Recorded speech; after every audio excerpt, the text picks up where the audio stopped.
Mkuu wa mkoa wa Dodoma Mheshimiwa Rosemary Senyamule amefungua maonyesho ya maadhimisho ya siku ya nyuki duniani ambayo yalianza Mei 17 mwaka huu 2025 na yatatamatika Mei 20 mwaka huu 2025 mkoani Dodoma, yaliyobeba kauli mbiu isemayo nyuki kwa uhai na uchumi imara tuwahifadhi.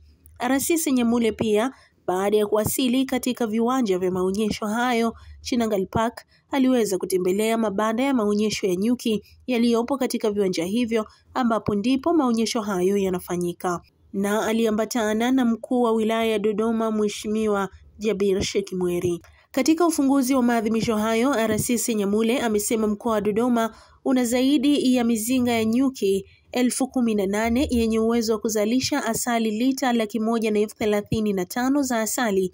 Amesema uzalishaji huo wa asali bado ni mdogo kulinganisha na fursa ya ufugaji wa nyuki uliopo mkoani Dodoma. Kwa hiyo pamoja na uhai wa kuleta mazao, lakini bidhaa na nyuki tunaambiwa pia ni tiba kwa afya zetu.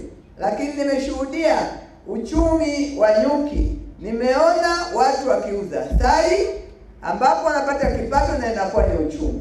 Nimeona watu wakitengeneza mazao mbalimbali ya nyuki. Watu wengi tunajua asali, lakini tunaambiwa nyuki anatoa bidhaa zaidi ya 14 ambazo zina manufaa ya aina tofauti tofauti mpaka mapambo nimeyaona yanayotokana na nyuki, ambayo hakika ukiamua kufanya shughuli za nyuki kikamilifu utabadilisha hali ya maisha yako na uchumi wako utakuwa. Kwa kauli mbiu hii inatuonyesha kwa nini nyuki ni uhai, kwa nini ni uchumi imara, lakini hayatatokea kama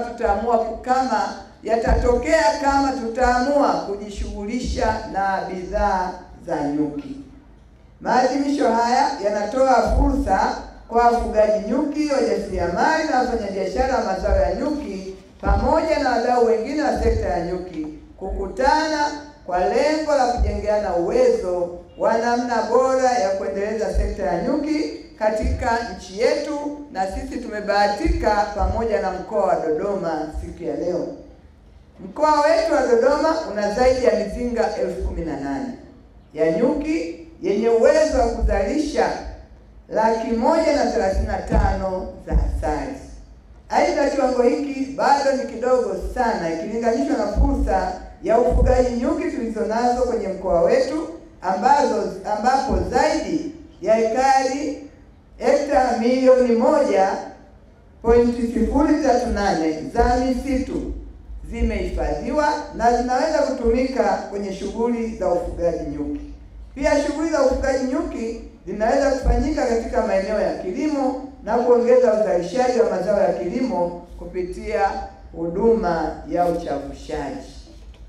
Ndugu wananchi, rasilimali zilizopo kwenye mkoa wetu ambazo kama zikitumika vizuri zinaweza kupelekea uzalishaji wa asali zaidi ya milioni 7 na kuongeza kipato cha kaya, kipato cha taifa. Huu ni mkoa mmoja tu. Tukijumlisha mikoa yote ya Tanzania, ni kiwango gani cha umaskini tunaweza kukiondoa kwa kupitia zao hili la nyuki na asali. Hivyo naendelea kutoa rai kwa wananchi wa mkoa wa Dodoma na Tanzania kwa ujumla kuchangamkia fursa hii na kufanya shughuli za ufugaji nyuki ili kuongeza kipato. Kwa mwaka huu maadhimisho haya yameanza rasmi jana tarehe 17 na leo kuzinduliwa rasmi tarehe 18 na kilele kinategemea kuwa tarehe 20 Mei mwaka 2025 hapa katika viwanja vya Chinangali Park. Kauli mbiu ya maadhimisho haya kama tulivyoambiwa inasema nyuki kwa uhai na uchumi imara tuwahifadhi.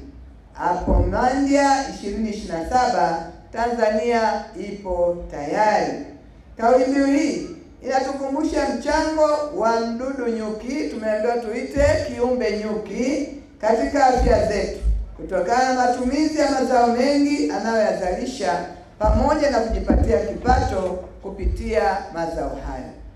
Aidha, Kauli mbiu hii inaenda sambamba na kuendelea kukumbusha kuhusu mkutano mkuu wa 50 wa wafugaji nyuki duniani ambao unajulikana kwa jina la Apimondia, ambao unatarajiwa kufanyika nchini Tanzania mwezi Septemba 2027.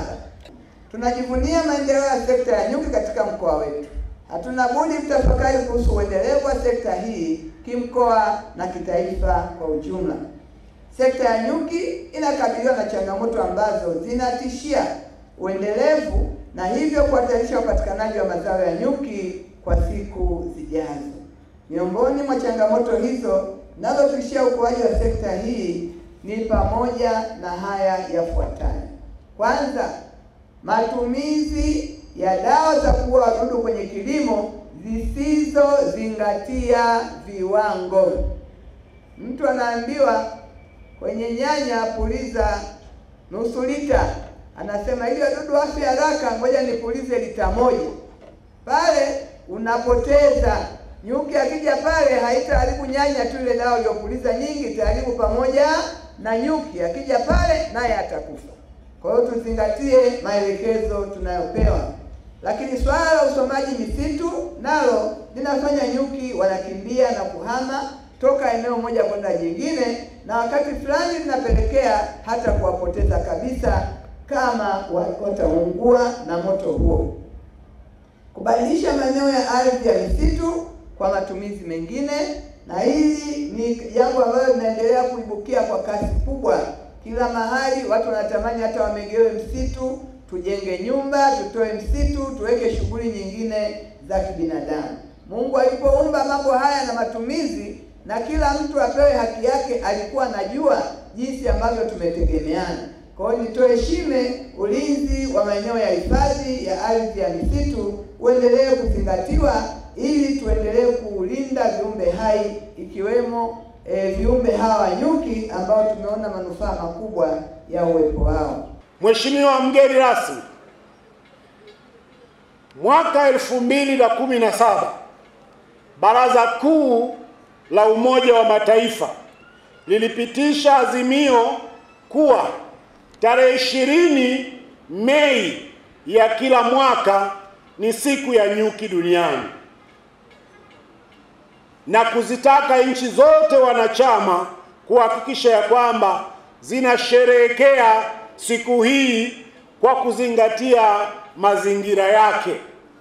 Lengo la maadhimisho haya ni kutambua umuhimu wa mchango wa mdudu nyuki, na kwa kweli wakati mwingine tukimwita mdudu nyuki ni kama vile tunamdogosha sana kwa kazi kubwa anayoifanya, na wasanii wetu wameimba kwenye ngoma yao pale. Kwa kutambua umuhimu huo ambao nimeusema hata kwenye maandiko, kiumbe nyuki ana nafasi kubwa sana katika maendeleo ya jamii zetu hapa Tanzania. Ufugaji wa nyuki duniani, sisi kama Watanzania tunaunga mkono mataifa yote yanayoendeleza kazi hii muhimu sana ya ufugaji wa nyuki. Hii ni Uhondo TV. Mimi ni Nuru Mangi, endelea kuwa karibu nasi ili kuendelea kupata habari zaidi.